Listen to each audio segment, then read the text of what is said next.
ఆ శ్రీమతి దండ పట్టుకుని దగ్గరికి వచ్చింది. తీరా దండ పట్టుకుని దగ్గరికి వచ్చేటప్పటికీ కాళిదాస మహాకవి వర్ణిస్తారులేండి, ఆ ఇందుమతీదేవి దండ పట్టుకుని ఎవరి దగ్గరికి వెడితే వాళ్ళకి పగటిపూటలా అనిపించింది. ఎందుకంటే ఆవిడ యొక్క వెలుతురులో వాళ్ళు ప్రకాశించారు. ఆ తర్వాత కొంచెం ముందుకు వెళ్ళేటప్పటికీ ఆవిడ వెళ్ళిపోయింది, వీళ్ళు చీకట్లో ఉండిపోయేవారు. నాకు కొన్ని ఆశ్చర్యంగా ఉంటాయి. నేను ఇంట్లోకి వెళ్ళేటప్పటికీ కరెంటు పై చీకటిగా ఉంది. మా అమ్మాయి ఒక ఛార్జింగ్ లైట్ పట్టుకుని వచ్చి ఆ వెలుతురులో, నాన్నగారండి మిమ్మల్ని నేను వెలుతురులోకి తీసుకొస్తున్నాను అంది. చాలా గొప్ప మాట అమ్మా అన్నాను. అంటే ద్వంద్వార్థములతో మాట్లాడింది. చాలా సంతోషం తల్లి, ఫోన్లే నా కూతురి చేత నేను వెలుగులోకి వచ్చినా చాలా గొప్పవాడినే కదా. అందుచేత ఆయన అలా ఆ శ్రీమతి దగ్గరికి వచ్చింది. దగ్గరకు వస్తే నాకే మాల వేస్తుంది అని సంతోషపడిపోయాడు ఆయన. ఆ పాపం నా శిరస్సు అందదేమో అని కొంచెం వంచాడు. ఆవిడ ఇలా చూసి భృకుటి ముకులించి, ఏమిటి కోతి శిరస్సు ఏమిటి, రూపం ఏమిటి అనుకుని వెళ్ళిపోయాడు. ఈలోగా రావలసిన శ్రీహరి రాజకుమారుడి వేషంలో వచ్చాడు. ఆవిడ గుర్తుపట్టింది, మాల తీసుకెళ్లి శ్రీమన్నారాయణుడి మెడలో వేసేసింది. ఈవిడ్ని తీసుకుని ఆయన చక్కబోయాడు వైకుంఠానికి. ఈయనకి ఎక్కడ లేని బాధ కలిగింది. ఈలోగా పక్కనున్న రుద్రపార్షదులు ఇద్దరు అన్నారు, ఏమయ్యా నీకు ముందే చెప్పాం, కోతి మొహం వేసుకుని సభలోకి వచ్చావేమిటయ్యా అని, నిన్ను ఎవరు పెళ్లి చేసుకుంటారనుకున్నావయ్యా అన్నారు. అనేటప్పటికీ వాళ్ళిద్దరికీ కూడా మీరు రాక్షసయోనుల యందు జన్మించెదరుగాక అని చెప్పించాడు. తప్పెవరిది? ఒప్పు చెప్పిన వాళ్ళెవరు? ఒప్పు చెప్పిన వాడికి తపఫలితంతో శాపం ఇచ్చాడు. మాయా ప్రభావము కామక్రోధముల యందు ఎలా తిప్పుతుందో చూడండి. శపిస్తే వాళ్ళు ఎటువంటి స్థితిలో ఉన్నారు? ఇదంతా శివేచ్ఛ అని వాళ్ళు నమ్మారు. ఇది పరమభక్తి. వాళ్ళకి ఆ కష్టమే వచ్చినా ఇది కూడా ఈశ్వర శాసనమే అనుకున్నారు. వారులు జ్ఞానధనము చేకూరిన వారౌటమదిని కుందకయే శివేచ్ఛారీతి నడచునని అన్నారదుని దూరరైరి నడచి రెచటికో. వాళ్ళు ఇదేమిటయా మమ్మల్ని ఇలా శపించావు, నువ్వు కోతి మొహం పెట్టుకుని వచ్చి అని చెప్పి తిరిగి శపించకుండా ఇది కూడా శివేచ్ఛే అని వాళ్ళు వెళ్ళిపోయారు. వాళ్ళు మహాజ్ఞానులు. ఇప్పుడు ఈయన గబగబా మళ్ళీ వైకుంఠానికి వెళ్ళాడు. వైకుంఠానికి వెళ్ళి ఎంత పనిచేశావయా శ్రీమన్నారాయణ, నీ రూపం నాకు ఇమ్మని అడిగాను, హరిరూపం ఇమ్మని అడిగితే హరిరూపం హరి శిరస్సు కోతి శిరస్సు పెట్టావు. దానివల్ల శ్రీమతిని నువ్వు పెళ్లి చేసుకున్నావు, నాకు కాకుండా చేశావు. నన్ను ఎంత అవమానాలు పాలు చేశావు. ఇది రేపు పొద్దున శివపురాణంలోకి ఎక్కేస్తుంది. ఓ చేతకాని కోటేశ్వరరావు చెప్పడం మొదలెట్టేస్తాడు. నా బతుకు బజార్లో పెట్టేశావు నిన్ను వచ్చి అడిగినందుకు. ఎంత రహస్యంగా అడిగాను, దానికి ఎంత కథ సృష్టించావు. చూడు నా కడుపు ఎంత మండిపోతుందో. మరియు వానర ముఖమును సరియని నాకిచ్చినట్టి చందమునకు వానరులే శరణం బౌదురు నరుడువు నీ వగుచు వగగ నంగల అవని.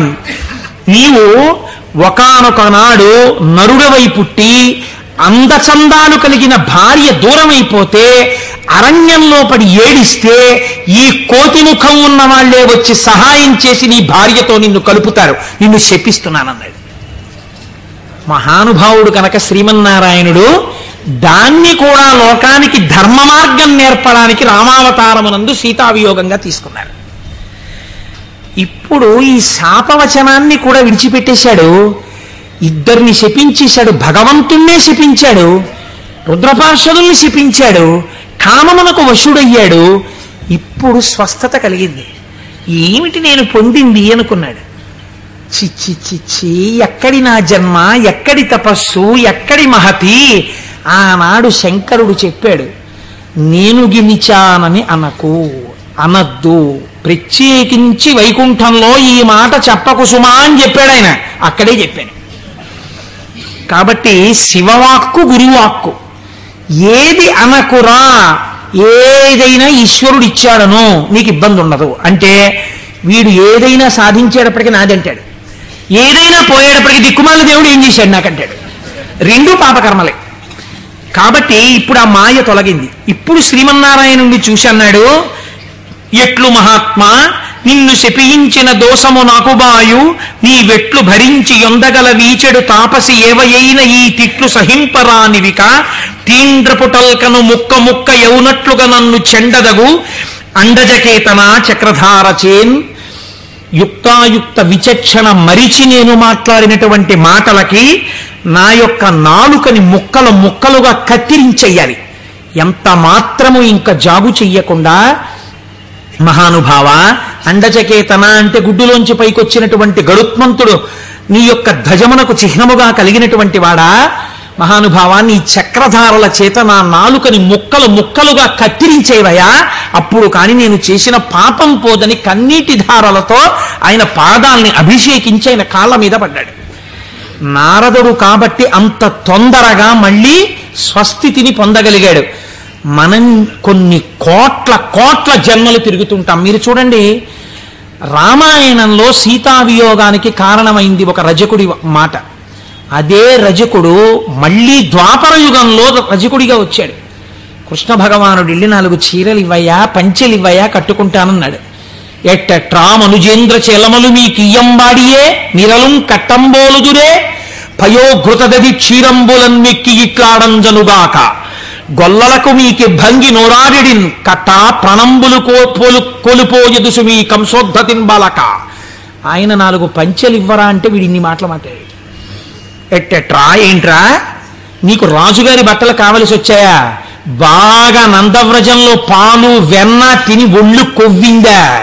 నీకు రాజు పంచెలు కావాలా? పంచె కట్టుకోవడం కాదురా, ఈ మాట తెలిస్తే కంసప్రభువుకి ఏమవుతావో తెలుసా, ముక్కలైపోతావు అన్నాడు.